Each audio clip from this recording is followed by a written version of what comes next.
আপনাদের এরকম অনেক ক্যামেরার সামনে থেকে আমার বাসা থেকে কিন্তু আমাকে নিয়ে যাওয়া হচ্ছিল। ওই একটা জিনিসের উপর বিশ্বাস করে কিন্তু 6 বছর পরে দেখেন কোনো ফোর্স নেই, আমি জিজ্ঞেস করিনি বা কেউ বন্দুক তাক করে তাকে জিজ্ঞেস করেনি। যে মানুষটা আমাকে অ্যারেস্ট করলো আমি মানুষই বলবো, মানে অ্যারেস্ট করা কি, মানে তখন তো অ্যারেস্টের কোনো ওই অ্যারেস্ট মানে ওই পারমিশনটাও ছিল না, বা আমার বাসা সার্চ করারও কোনো পারমিশন তাদের কাছে ছিল না।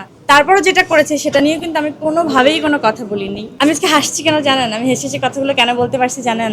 ওই দিন যখন ওই ব্যক্তিটা পুরো ঘটনাটা কিন্তু একদম সে কত মিনিটে অনেক লং টাইম ধরে কিন্তু বলছিল, শুরু থেকে শেষ পর্যন্ত উনি সে বাসা যাচ্ছে কি করতেছে, তারপরে মাঝখান থেকে তাকে বলা হয়েছে যে তুমি ওর বাসায় যাও, ওনাকে নিয়ে আস, মানে হয় না যে ওর মধ্যে তুমি ইনভলভ হও, প্রত্যেকটা বিষয় কিন্তু সে একদম পয়েন্ট বাই পয়েন্ট যখন বলেছে।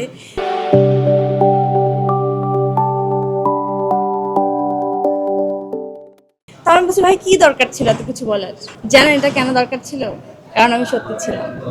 এটা 6টা বছর এই জন্য মনে হয় আমি বাইচাছি ভাই, খালি ধৈর্যটা ধরতে হয়, আর আমি ধৈর্য ধরছি সত্যি, আমি অনেক ধৈর্যশীল। আমি একটা জায়গাতে আমি অনেক প্রমাণ পাইছি যে আমি আসলে এই জায়গাটায় কখনোই কথা বলি নাই, অ্যান্ড এটা আমার সাথে কিভাবে ঘটছে আপনার সবার চোখের সামনে ঘটছে, অ্যান্ড সবার চোখের সামনে এটা প্রমাণিত হয়ে গেছে। আমি যে কি পরিমাণ হ্যাপি, কি পরিমাণ আমার মনে হয়েছে যে আমার দুটো পাখা হয়েছে, আমি অনেক রিলিফ হয়ে গেছি। আমার আমার মনে হয় গাত থেকে সমস্ত কিছু, সমস্ত বোঝা নেমে গেছে। সি আমার গুজবাম হচ্ছে। আপনারা বুঝবেন না, যদি আপনার সাথে হয়ে যায় তাহলে আপনি বুঝবেন যে কি হচ্ছিল আপনার সাথে।